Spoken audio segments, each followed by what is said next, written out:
How you doing, Optimus? Okay. Anyone else have any new conversations? Oh, hey, Nami. Nami is camped out in the lounge, their holopad screens spread out before them like a drawing table. In another screen, there is a collection of photos of a manticore.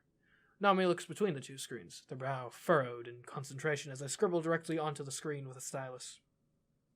You'll clearly see he's drawing a manticore. What are you doing? Well, Nami replies thoughtfully, I wanted to write and illustrate a story about aliens like in Turbo Girl Hyperjet Transform, except using the Xenos here on Vertumna, like manticores and faceless and stuff, but they can talk, and instead of attacking colony, they help people instead. I mean, faceless would never help people. That's for sure. But you know what? It's some escapism. Though I do wonder, like, if this catches on with the youths of the colony, are they gonna start running out of the walls and trying to like hug faceless and getting crushed as a result? We may have an interest in depicting these creatures accurately. That being said, it does sound pretty cool. Thanks, Nami chirps, scribbling happily at their drawing. I got the idea from the second Turbo Girl Hyperjet OVA. You know, the one where the Medusa demons show up and the aliens and the Turbo Girls have to band together to defeat their common enemy. I remember that part. Yeah, the Turbo Girls. Nami looks up at you with a start. Oh, they exclaim. That reminds me. So I'm trying to brush up on my xenoanatomy, and I'm totally fine with writing, but... They blow out a big breath, ruffling the rings. I kind of haven't been here long enough to make sure it feels right, you know, to make it go pop, and I want to make sure I'm being, you know, sensitive about stuff I don't know a lot about. So I was wondering, could you help me with some of the world building? I would love to, Nami. It's been a while since I've gotten to really engage my creative muscles. This could be the first big multimedia property produced here on Vertumna. We're going to start this. It's going to be huge. And we're going to be on the ground floor, bringing joy to the populace. You spend an enjoyable afternoon helping Nami with their story. When you're done, they give you a big hug and thank you profusely for your help. You feel really proud of what you've accomplished. All right, Nami. Good to see you're doing well. What is my relationship with Nami? It is 23. And then there's Sim. Who the heck are you? I almost want to go out just to have another chance to meet him. I'm curious. I want to see, is there any other like big major quest things out there? Because if so, we might go out again at some point. Not right now, obviously. Okay, I'm injured, so I need to rest, apparently. Yeah. But before I do that, let's do some, I think tutoring would make sense. I want to get the reasoning up. So we'll see what makes sense. Reasoning, and I wouldn't mind empathy going a bit higher, although it's probably too far away to reasonably get to the next level before the game ends. So tutoring, 3 reasoning, 1 empathy, get some friendship with Nami, and kudos and stress.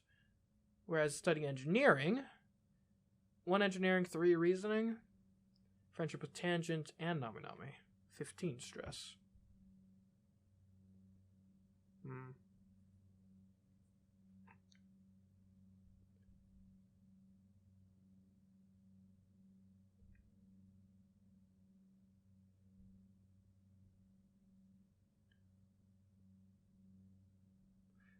I mean, either way, it works out, I guess. And this is more stressful and doesn't pay, but then I get relationship increases with Tangent and Nami. Let's tutor children at least this once, though. Today you're tutoring Nougat, and a couple of younger kids in ancient Earth geography. They're learning the names of the countries by pointing to them on maps and saying a few facts about them. It seems kind of pointless to memorize places that these kids will never see, but it's not like you can teach them much about Vertumnan geography yet. You're still discovering it. Billions of people? Nougat says, skeptically squinting at a hollow projection of Earth. How'd they fit everyone into one little planet with all the trees and animals and stuff? It was like one big colony? I can tell her the sad truth. Or I can lie and make it sound idyllic. Or I can dodge the question. I mean, a 7 is pretty good. It's nice to live in ignorance, but Nougat's going to learn the truth, just like you did in humanities class. You tell her life on Earth was brutal and hard. Humanity destroyed the environment and fought over what was left. There were no trees or animals left. Not as many as there should have been, anyway.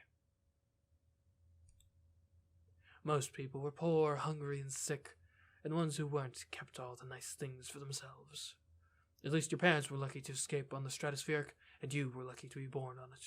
You're all lucky to be here now, no matter what. At least Vertumna isn't Earth.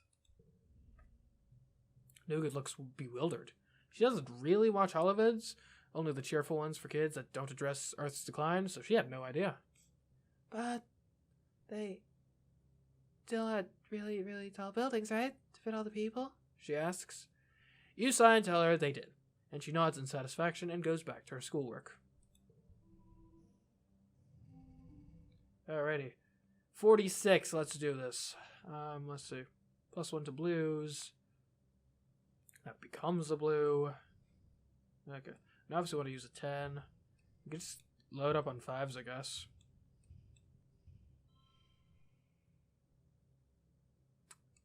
Let's put an 8 here. Yeah. Or like we could swap it like this and now it's a 9 and a 10. I got like a 7. 7, 8, 10. This is rather confusing.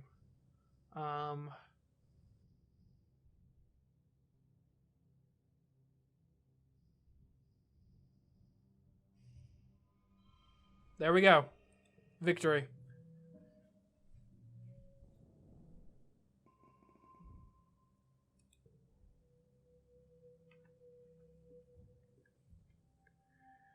Early dust.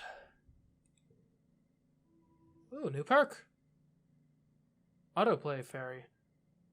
Autoplay fairy sometimes plays the best hand for you? What?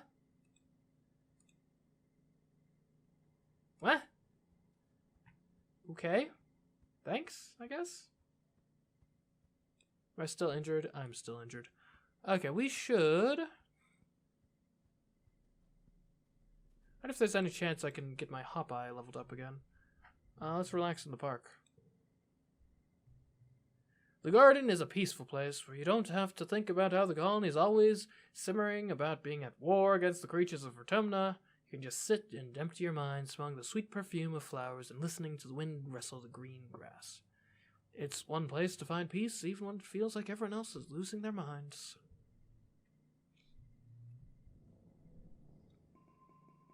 Do I get rid of a 4? A generic 4? I mean, it's on the lower end, that's for sure.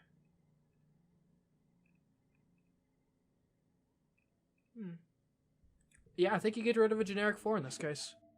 Goodbye, antecedents. Governor Lum enters the colony square to his customary bombastic fanfare. Brass band, red carpet, banners with Heliopause logos snapping in the hot dust breeze. It's inspiring. The governor gets his usual tithe of applause from die-hard soldiers, but it's obvious how tired and fearful everyone has become in service to his war. You catch Mars's attention, and she rolls her eyes and makes a gagging motion. Cal looks sullen and withdrawn, refusing, along with the rest of Geoponics, to give Lum any applause. The governor raises his hand for silence, though it's been largely unnecessary. Pioneers of Vertumna, he begins. We stand here today, not shivering and quaking in fear, but with our hands around the neck, he makes a ringing gesture, of the planet herself. Before he can continue, Mars leaps from her seat and runs to the front of the stage. A ripple of fear goes through the crowd. You'll remember what happened to Utopia last year. It doesn't have to be like this, she cries, speaking to the crowd. We don't have to listen to him. He's just a bully with a gun, like the ones we left behind on Earth. I'm watching in Horror Delights. And I'm worried about what's going to happen to Mars, and Mars is my second closest friend. Yeah. So, like, I'm worried. She turns to the council. Why are you just sitting there? Come on, aren't you going to do anything? The council look at each other. Red seems unmoved, and Utopia shrinks into herself, holding her hand to her chest. Aunt Anne looks concerned, but fearful of Lum. Instance is grim, and Seek just waits to see what happens. Only Cal looks enthusiastic, but as the youngest member of the council, he is outmatched. Lum gestures sharply to his guards, and Mars is seized and taken out of sight. In the uncomfortable silence that follows, the governor strides to the front of the stage and looks down on the crowd. As I was saying, you can trust me to lead this colony and humanity into a new era, he says. An era of peace and prosperity, where we no longer need to fear the creatures that come out in the night. He raises his fist to the sky. This planet is rich, he cries. It is the Earth we were promised, unscarred by the mistakes of our forefathers. Here we will become what humanity has always strived to become. Caretakers of a new garden. Children of a new Earth. People cheer, spurred on by Lum's display of dominance. Lum looks up on the crowd with pride. Pioneers, we're so close, he says. Soon, this planet will be ours, and all her riches and wonders with it. But first, he continues, we need to adapt to the harsh realities of our current world. He gestures at the council. I know you all love your council, but it's time we thought about the future. We need to guard the colony leadership, he says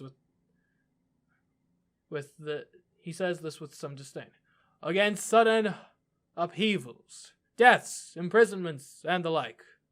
I've decided to instate a second position for each seat on the council, he announces. Is he packing the council? Lum explains that every council member will take an official second in command. Seconds will be trained in the running of the department, and will be ready to take over the department should the worst happen during an attack. Honestly, that seems pretty sensible. The council looks concerned. Is this how Lum begins to cycle out the colonial governments, with a veneer of legitimacy? It does make sense, though. I can see how he could abuse the system, but it does make sense. Like, you should have someone ready to take the reins, especially because we have had a lot of deaths, so, smoother transitions of power are reasonable, I would imagine.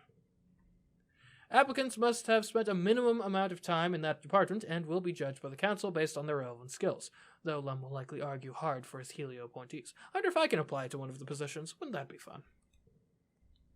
You scribble your name on the ballot for? Okay, second administrator, second security officer, second engineer, second cultivator, second steward, or second surveyor. Like, what stats are these likely associated with? Administrator is probably organization, I'd imagine, in large parts. Security officers, probably combats and toughness. Yeah, that's not happening. Engineer is probably engineering and reasoning. Cultivator is almost certainly going to be, biology and animals. Steward? I think it's surveyor, that's Utopia's job. Utopia, and that's probably perception and combat or something. And steward, what the heck is steward going to be? So vague. Steward.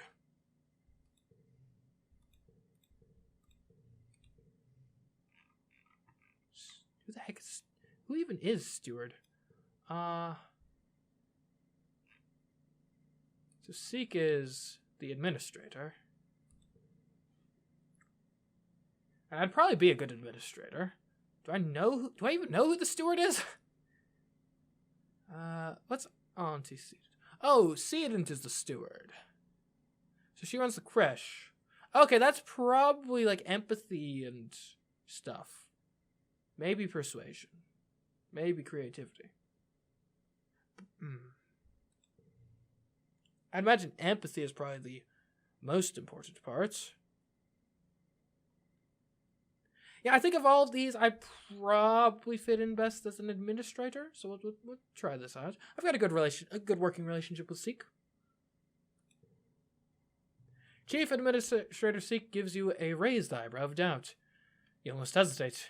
Do you really want to work so close with Seek, who is so clearly protective of their power? But this is how you climb the political ladder. You hope the other council members will back you up even if Seek doesn't like you. The council discusses all the nominees at length, then... You win! To be honest, you're not sure what you'll be doing as second administrator. Seek is so protective of what little power they have. As the other ballots are read, they pull you aside. Nice, I'm the second administrator. I have quite a bit of respect for you, you know, they murmur. But if you come for my job, I will wish your genes had never been assembled. Understood, boss. When the voting is concluded, Seek announces the names of those newly appointed seconds. The crowd cheers for you when Seek reads out your name as second administrator. Vase is appointed to second security officer under Rhett. He gives a little speech, essentially congratulating himself and promising to single-handedly win this war. Tangent stands proudly in her rightful place at Chief Engineer Instance's side as her second. One of the Helio-born agriculturists is chosen as second cultivator. At least they're someone with actual geoponics experience, not someone Lum's installed in the position. The steward of the Heliopause joins Aunt Anne as her much-needed second steward. There's a lot of babies in the colony now, and someone has to take care of them. A Helio soldier you don't recognize is appointed as Utopia's second, much to her dismay. After the politicking is over, the crowd adjourns to the feast tables, eventually the dance floor. The sun sets on the long day, the heat breaks, and the party continues well into the night. After the festivities, it's straight back to work as usual. Everyone complains. You usually get at least a few days off after Vitumnalia, but Lum reminds the colony that it's only a few short months before the next attack. Your dreams begin to increase in intensity as the wormhole draws closer to the planet, filled with terrifying and confusing visions. A feeling of urgency dogs your steps, like you're running out of time.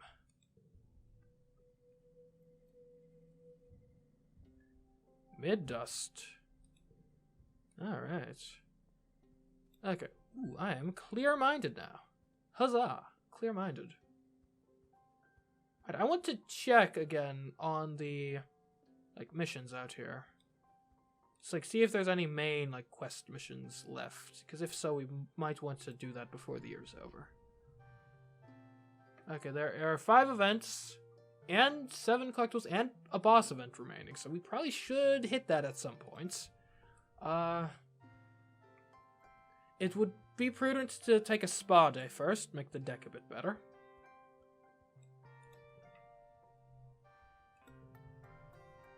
I mean, honestly, boring is terrible. Let's get this out of here.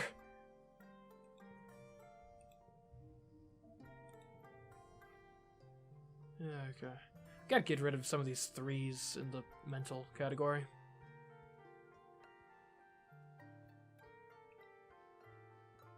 Okay. So let's check the administrative things. Notice board. Colony security is only at 50%. Orange, do your part to protect Rotumna. Yeah. Second administrator, Solana! Hahaha. Anyways. I'm not sure what I'm actually gonna have to do for my job, but yeah. It's cool to have one. Anything I should save up to buy here? Any good equipments these days?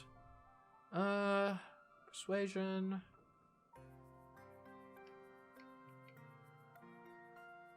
And the backpack doesn't look bad. A memory backpack.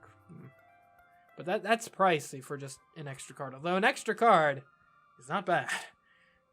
Increasing your options is basically always a good idea. Okay, let's get back out there and let's complete this boss event.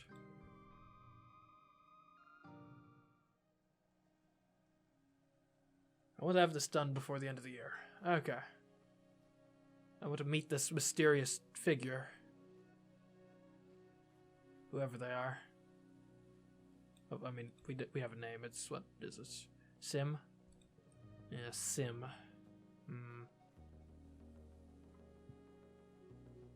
I don't trust the Sim character.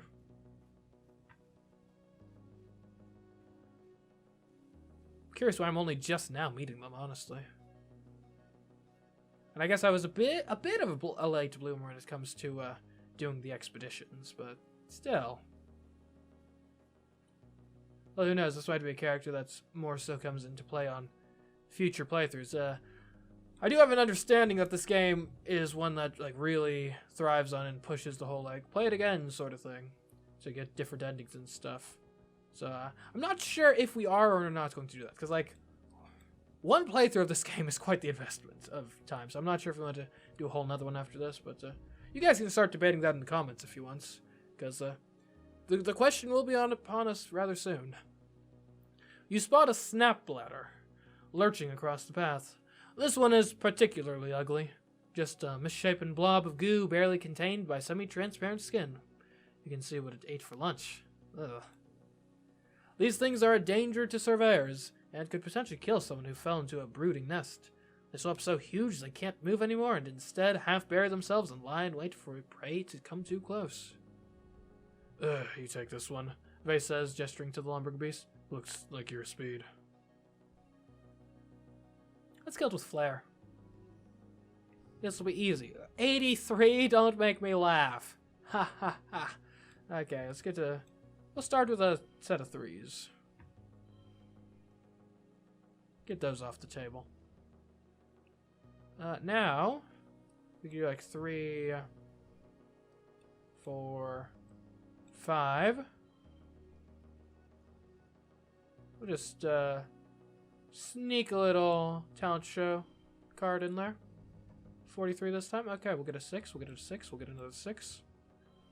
Guess we'll put a 3 out there. Might as well do this one, I guess. That's become an 8 now. We can put another 8 out there. And what do you know? We win. And that's a 10, actually.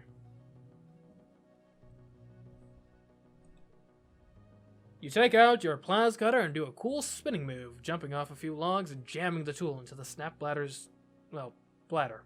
It exhales a cloud of noxious acid mist. This applauds. Okay. And honestly, we want to get to... Oh, there it is. Hello, quest marker. You swear the air squid must be close. You've been following its hoot, but you haven't heard it in a while. Look for signs. Air squids don't leave any tracks because they float, but you can see signs of a scuffle nearby, where an air squid must have found prey in the underbrush. Your holopalm says they dangle their tentacles down and snatch up anything that comes too close. That something must have fought back, because you find a short length of air squid tentacle just 5 centimeters long and still wiggling. A little further on, there is a trail of black blood. The signs are fresh, so it's definitely in the area. It must be further ahead. Come on out, you little air squid. Bushbub, I don't have time for you. I'm looking for air squids. Whatever. There's different variety of bushbub here in the swamps. Slimy, smooth-featured, and gloopy like the rest of the foliage. They seem just as slow, but suspiciously intelligent as their dry biome cousins. You come across one of their little shrines and find their well-worn paths in the loamy soil. While you're inspecting the shrine, you hear a blurbling, groaning noise, and Vase smacks you with the butt of his rifle to get your attention. Barreling down on you from the different directions on the path are 2 goop-faced bushbub sentries, calling out to each other as if they've been lying in wait. They attack. We defend ourselves. So 99. 99, aye? Alright. We'll get the 3s out there first with a bonus to pairs. Get that out of the way. Now, 5. We can make this a 5. We can make this a 5. And this is a 7. Yeah.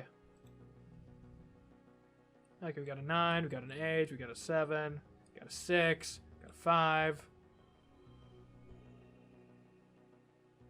Yeah, that works out pretty well.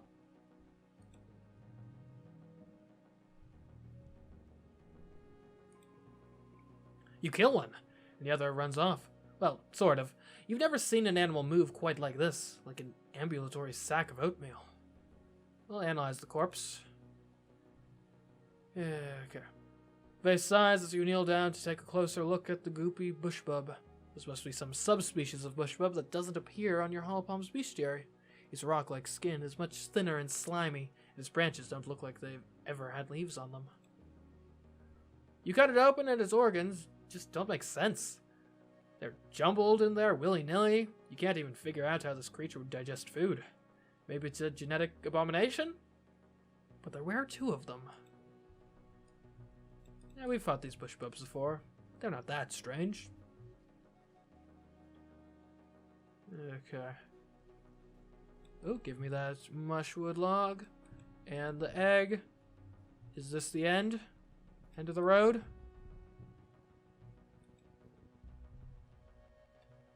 There's something suspiciously regular about this clearing. Something that doesn't feel natural.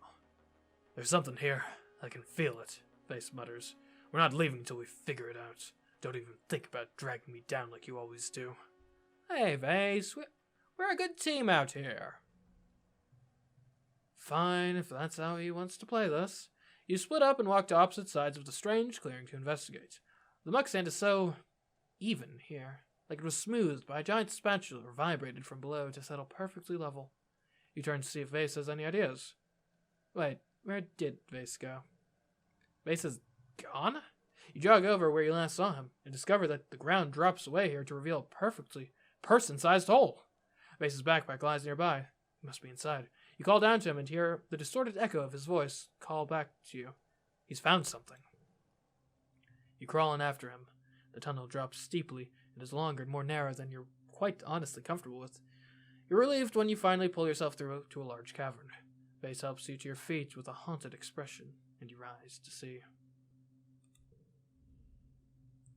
Floating in a huge vat of glowing water is the Faceless? The vat, like a specimen jar, but massive, is walled on all sides by organic-looking crystal growths, some transparent so you can see the abomination growing inside. The water inside undulates gently, throwing patterns of light on the cavern ceiling. Lights blink on control panels recessed into the walls nearby. What the hell is this place? Vase mutters, taking a step towards the vat. Is that thing alive? Did someone make it? As he steps closer, the Faceless inside the vat turns to perceive you. Its tentacles press against the transparent glass, sensing you. You watch as its tentacles stick to the glass, flexing, undulating, extending, its great body distancing itself from the glass until... Oh no. Crack! The Faceless slams itself against the inside of the vat, and you hear an ominous cracking noise. You and Vase stand frozen in horror, with your only way out being a slow crawl through the belly of the soil behind you. You're trapped. Crack, crack! Water spurts from out of the crack. First 1 jet, and then 2 more, then 5. Then the whole enclosure buckles and splinters all at once. You and Vase are pelted with crystal shrapnel, then unceremoniously knocked to the ground by a literal wall of water. You slam into the cavern wall and black out for just a few seconds, coming back to find yourself still sputtering and flailing as the water quickly drains away into grates in the floor. The whole room shakes with an ear-splitting roar. The Faceless is loose. Solana! Vase calls out to you. Get up and run! You blink, trying to force your vision to resolve. Vase stands in front of you, his rifle drawn, and beyond Vase, the Faceless. Its gargantuan form can barely fit in this cavern. Its fleshy tentacles press up against the ceiling, and its tree trunk legs are stuffed awkwardly underneath it, like a poorly made stuffed animal. Its entire body looks saggy, runny, almost like it wasn't entirely done baking in there. It roars again, flicking you both with spittle and vat fluids. Vase gestures toward the hole. Go on! I'll hold it off! Vase, thank you. You struggle to your feet, the movement making your head pulse with a swell of nausea rise in your stomach. You must have cracked yourself real good against that wall. I said get out of my way, Solana! Vase hollers. This one's mine! The hole is right behind you, and Vase seems determined to throw himself at something really heroic. You could take the chance to flee, or... I will fight by your side, or run for the tunnel, or grab Vase and leave. You know, Vase, I know we haven't always seen eye to eye. Yeah. I know when we started going out here, adventuring in the swamps together, you didn't necessarily see me as a benefit. You saw me as dead weight. And, I appreciate, though, after all we've been through, that you're willing to lay down your life like this for my sake. Truly. But I've seen enough people die already, alright?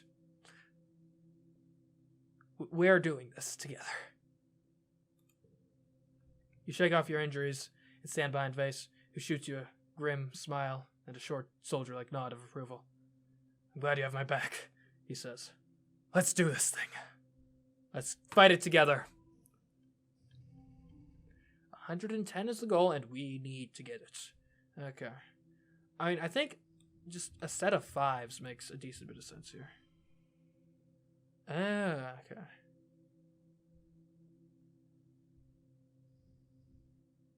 Autoplay fair. Once per battle, find a slightly better hand. Okay. Plus 3 bonuses straights. Maybe we should try for straights then. Like 5, 6, 7. Like we can do that right off the bat. It's 28, whereas if we do the 5s, 23?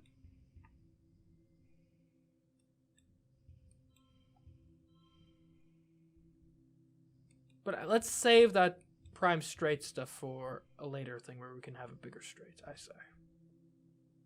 Next round. Okay. This is not a good hand. That being said, what can we make of it, right?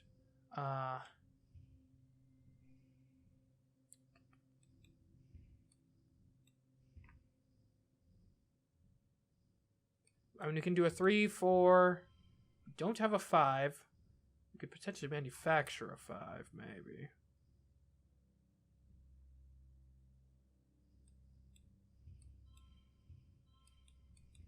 All right, we could do 3, 4, 5, 6. 37. That leaves us with 60 to get next round. But we got supplies, so let's do it. Oh, 50 next round. Okay, that's doable. That's super doable. Okay, what are we going to do? I mean, straights are a pretty good idea, so we can do it like a 5, 4, 5, 6, 3, 4, 5, 6, 7. That only gets us to 32, as it turns out. Oh, that's because you turned into an... What? Oh, you give plus cards with gems. Okay. So now we're at... I need a 6 somewhere here.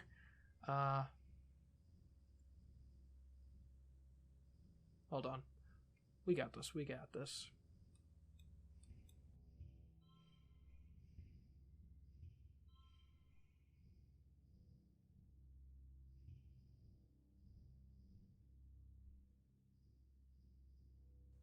I think we just plus 2 this, right? 4, 5, 6, 7, 8. That's a win.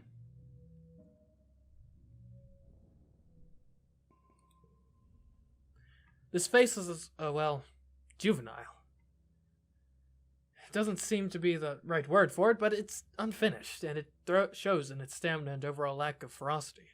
You and Vase split up and kited between you, eventually managing to throw enough drone bullets in it that it falls to the ground, an unfathomably large mountain of misshapen flesh. I think we may have just preemptively dealt with the Horde for this year. You stare at it in shock. The destruction of the colony is so close to your memories that you can't help but feel a sense of dream even just looking at the corpse of the Faceless. Even Vase is too surprised to gloat. Defeated a Faceless. Boy. You hear a motion coming from the tunnel behind you and raise your drone rifle again. Security Chief Retz, Utopia, and a medic team emerge from the tunnel, and you lower your rifle in relief. Red looks around the facility while Utopia takes one look at the Faceless and pulls you into a hug. You doing okay, sweets? She says, checking you over. Your vitals were looking pretty scary there, so we came to give you some backup. But looks like you did just fine yourselves. Whew, look at that thing. This is an incredible find, Rhett says, looking around in amazement. This facility is very, very odd. So ancient that some of the equipment is buried under stalagmites. But obviously parts of it are still in use. We knew there were alien ruins on Vertumna and that some were still powered, but this one? He runs his hand over a panel. This one is functional. Looks like an active cloning facility. Vase picks his way carefully around the massive body of the fallen Faceless. Yeah, that's where they're coming from, all right. You explore the rest of the ancient facility, At the far end is a ramp up to a gigantic door, presumably the exit the Faceless would use. There are more rows of cloning tanks of various sizes and states of collapse. The abomination trashed them in its death throes, and the blinking lights are all off now. Even the water in them is beginning to lose its glow. In one tank you see what might have eventually grown into another Faceless. You sweep your flashlight over its lumpy, misshapen form, like an embryo, but big as a person. Utopia calls in a team of surveyors to document everything, then Red sets explosives all throughout the place. When you've returned to the surface, he detonates them. You watch the strange clearing swell and slump inwards, forming a depression that'll probably in time be a lake. Red pulls you aside and puts a heavy hand on your shoulder. Good work, he says. Who knows how many lives you saved today? But listen, we aren't going to talk about this place, he tells you quietly. Not yet. We suspect this alien tech has just been running on autopilot since its creators left millennia ago. But even so, not everyone is ready to hear about this. You nod agreement. Good, he says. I think that was our main thing. We're gonna go home.